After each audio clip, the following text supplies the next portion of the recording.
Hey everybody, Dr. Rob here, Facebook Live. Prebiotics, let's learn all about them. We have so many conversations about probiotics, the good bacteria. We have a tendency in functional medicine to forget about prebiotics, what really feeds the probiotic. A big takeaway, prebiotics are as important as probiotics because your probiotics, your good bacteria, are not going to be effective without your prebiotics. Even if you take a probiotic, ultimately, if you don't feed it with these prebiotics, it's going to turn around and damage your intestinal tract, lead you down the path of leaky guts. So let's talk about prebiotics and how to feed your flora. So you're going to learn today all about sauerkraut and things like that, kombucha. Because, Joanne told me she just came back from Iceland and that's all she was drinking was kombucha, right? If you could see her big smile and hiding her face now, it would be great. So what is a prebiotic? It is a digestible, fermentable fiber encouraging the growth of beneficial bacteria in your gut. As we always hear me say, 70% of your immune cells are in your gut. It's where your macro and micronutrients are. If you take care of your gut, you will be healthier.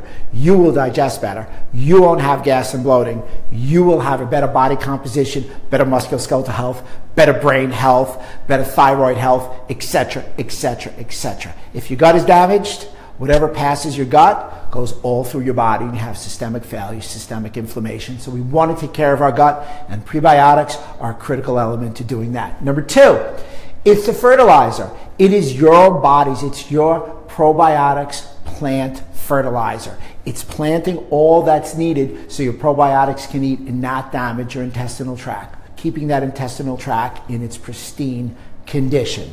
In addition, prebiotic fiber resists digestion in your upper GI tract. You're only going to get digestion in your colon. Real important, if you get digestion in the wrong area, you may go down a path called SIBO. Number four, it ferments in the colon. Wow, that was good. Too bad it's live and raw. It ferments in the colon. Great place to have digestion occur. And also, it fuels the growth of probiotic microorganisms called SCFAs, or short-chain fatty acids. These short-chain fatty acids, like propionate and butyrate, are critical elements because they have certain factors, and those factors are, it helps balance the gut's pH, a critical element to overall digestion. It also boosts nutrient absorption. Once again, that's where your macro, your foods, and micro, your vitamins and minerals, get absorbed.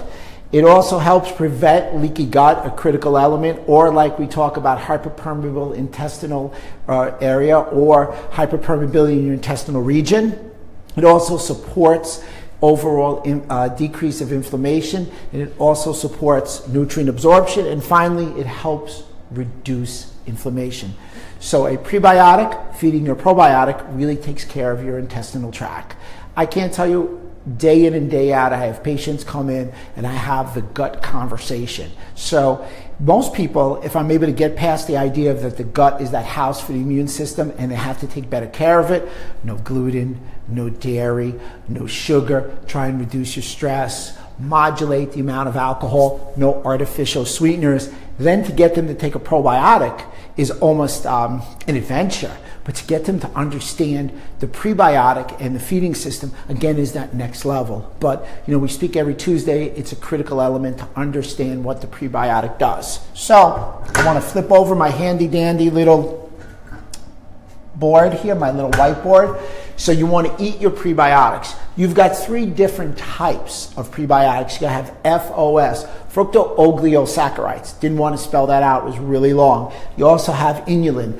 Inulin is interesting. It's like from a chicory root. So these are specific types of prebiotics. In addition, you get a resistant starch. Resistant starch comes from lentils. They come from beans. You can cook rice and potatoes and let them cool, and now they're a resistant starch. They are starches that do not get absorbed. They do not get digested, and they function as a prebiotic. And finally, you have GOS, galactooligosaccharides. They have galactose molecules that are put together, and you have glucose at the end. One of the more popular ones that I recommend in some of the medical foods that I have here is HMO, human milk oligosaccharides. They really naturally identical or in nature identical to breast milk, which has a tremendous amount of prebiotics. And those prebiotics, once again, are super critical. In addition, where do you get the foods? Everybody's always asking me, well, what foods are really good? I listed a few at the beginning. We were teasing Joanne about her kombucha and her sauerkraut. In addition, asparagus is a great choice. Cabbage is a great choice. Garlic is a great choice. Onions, Jerusalem artichokes. You've got your pistachios, your lentils, your fennels, and your chickpeas. So you have a list of foods, and the list is on and on and on. Best source of getting prebiotics is truly food, because you can get from food enough prebiotics to feed your gut and to feed your probiotics. Remember, prebiotics and probiotics equal psychobiotics, meaning those two together will actually have a positive effect on your mood going to your brain, because now we see a lot of literature or data that indicates that the gut speaks to your brain. So please take care of your guts. One of the things I like to ask all my patients, what have you done for your guts lately? Do you have the guts to be healthy? Prebiotics will put you on a path to taking care of your gut health. So I see one of the questions over here. I got my little monitor there. Prebiotics. They were asked about fiber. Is fiber a good prebiotic? Yes, fiber is a good prebiotic. Do not get the fiber in bread, because bread is gluten. We want to avoid that. Corn. Corn is the girl with the curl. Corn, as long as it's non-GMO corn, we're now more positive towards corn. Do you have any other questions that popped up? No, but Sean Bean says great insight. Great insight. I'm happy you're watching. I know someone over there is now taking care of their gut. A lot of people following are taking care of their gut. All the feedback I get when they do the little changes to the gut, it changes their life. Please, whatever you do, I know sometimes you can't do everything. Maybe you just do one thing. So today, cut gluten out. Just cut it out.